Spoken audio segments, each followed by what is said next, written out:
ఒక ఆంధ్రజ్యోతి, ఒక టీవీ5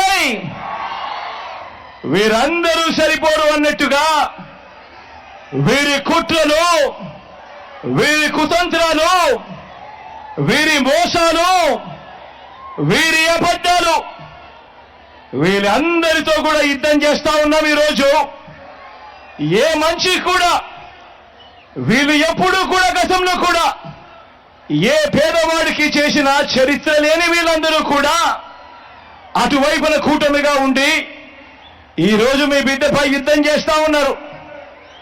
ఇటువైపున మీ బిడ్డ ఒక్కడే ఒక్కడు, ఇటువైపున మీ బిడ్డ ఒక్కడే ఒక్కడు,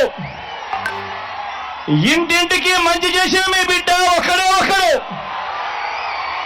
మీ బిడ్డ నమ్ముకున్నది మిమ్మల్ని, పైన దేవుడిని.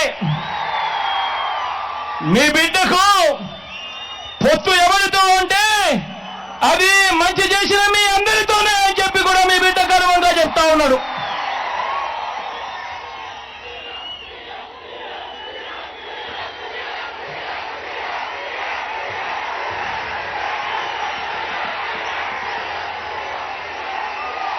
జరగబోతా ఉన్న ఈ ఎన్నికలు కేవలం ఎమ్మెల్యేలను, ఎంపీలను ఎన్నుకునేందుకు జరుగుతా ఉన్న ఎన్నికలు కానే కావు.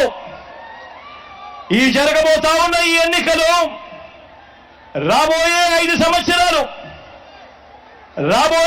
సంవత్సరాలు మీ ఇంటింటి అభివృద్ధిని, పేద కుటుంబాల భవిష్యత్తుని, పేద కుటుంబాల తలరాతల్ని నిర్ణయించబోయే ఎన్నికలు జరగబోతా ఉన్న ఈ ఎన్నికల్లో జగన్కు ఓటు వేస్తే పథకాలన్నీ కూడా కొనసాగింపు. ఈ ఎన్నికల్లో పొరపాటున చంద్రబాబుకు ఓటు వేస్తే పథకాలన్నీ ముగింపు, మళ్ళీ మోసపోవటమే. ఇది ప్రతి ఒక్కరూ కూడా జ్ఞాపకం పెట్టుకోమని, ఓటు వేసే ముందు ప్రతి ఒక్కరూ కూడా ఆలోచన చేయమని చెప్పి మీ అందరితో కూడా ఈరోజు తెలియజేస్తా ఉన్నాడు మీ బిడ్డ. బాబును చంద్రబాబును నమ్మటము అనంటే కొండ చిలువ నోట్లో తలకాయ పెట్టడమే అన్నది ప్రతి ఒక్కరూ కూడా జ్ఞాపకంలో పెట్టుకోమని కోరుతా ఉన్నా.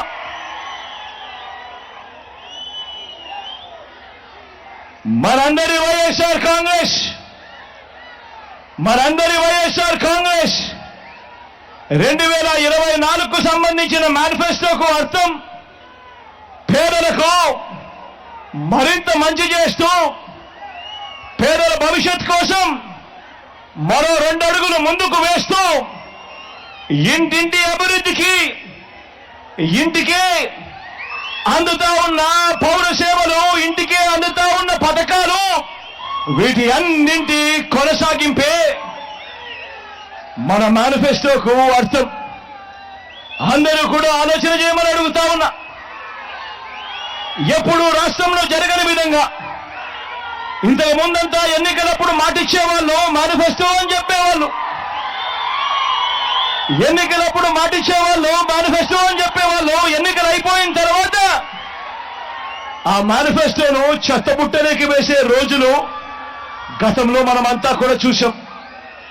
కానీ మొట్టమొదటిసారిగా ఏకంగా ఒక మేనిఫెస్టోను ఒక బైబిల్గా, ఒక ఖురాన్గా, ఒక భగవద్గీతగా భావిస్తూ మేనిఫెస్టోకు అర్థం చెబుతూ ఏకంగా మేనిఫెస్టోలో చెప్పినవి ఏకంగా 99% హామీలను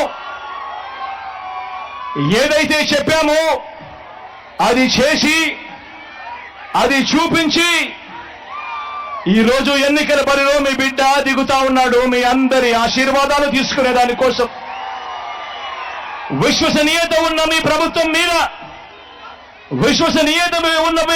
మీద విలువలు, విశ్వసనీయత లేని చంద్రబాబు ఎలా నోరు పారేసుకుంటున్నారో మీరంతా చూస్తున్నారు కదా. చంద్రబాబు నాయుడు మాట్లాడుతూ ఉన్నప్పుడు మీరంతా వింటున్నారు కదా.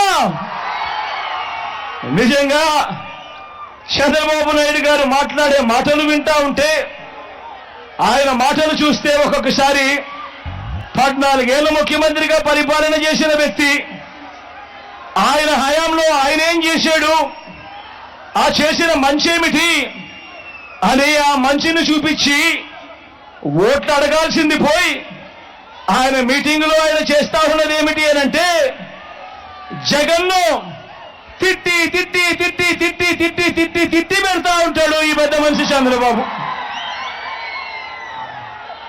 ఈ మధ్య చంద్రబాబు ఏమంటా ఉన్నాడు, ఈ మధ్య చంద్రబాబు నన్ను ఒక బచ్చా అంటున్నాడు. ఈ మధ్య చంద్రబాబు నన్ను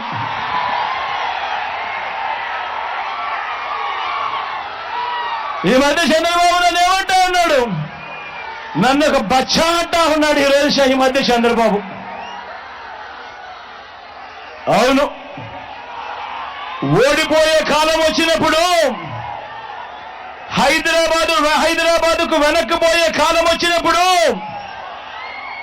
పోయే కాలం వచ్చినప్పుడు విలన్లందరికీ హీరో బచ్చాగానే కనిపిస్తాడు.